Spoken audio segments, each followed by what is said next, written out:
What if the figure who watches over your dreams wasn't as benevolent as you think? Long before Netflix, long before comic books, there was a legend, a dark presence that came at night. His name was Sandman. The Sandman appears in European folklore as a shadowy figure who visits children at night. He carries a pouch filled with magical sand which he gently sprinkles into their eyes to lull them into deep sleep. But not all dreams are peaceful. Some say that if the child has misbehaved, the Sandman brings nightmares instead. In many Germanic tales, he was seen as a guardian of sleep, a benevolent spirit ensuring rest and calm. But over time, the legend twisted. In parts of Scandinavia and Central Europe, the Sandman became a figure of fear, an omen. In some tales, he didn't bring dreams, he took something from you.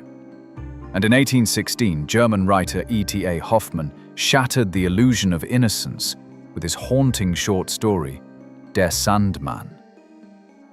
In Hoffmann's version, the Sandman doesn't just sprinkle sand, he throws burning grains into the eyes of children who refuse to sleep, until their eyes fall out.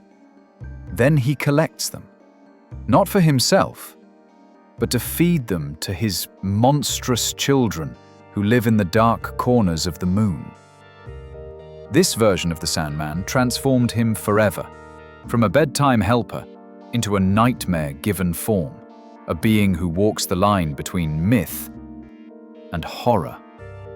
As centuries passed, the Sandman evolved. He became a figure of sleep and dreams, but his dark undertones never disappeared. In the 20th century, he appeared in music, comics, and literature, until Neil Gaiman reimagined him entirely. In 1989, writer Neil Gaiman introduced the Sandman to a new generation. But this was no children's tale. His Sandman, Morpheus, also known as Dream, is a godlike entity ruling over the realm of dreams.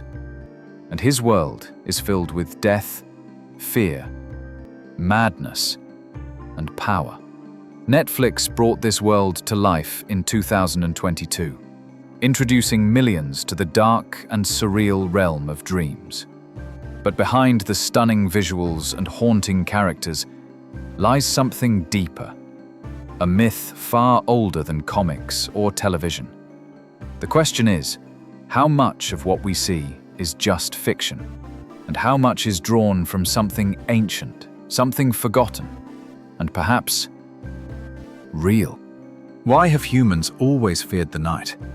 What lies behind the veil of sleep? Maybe the Sandman is just a story, or maybe someone or something is always watching, just as we close our eyes. If you want to uncover more forgotten legends and hidden truths, subscribe to Hidden Fragments. The dream is far from over.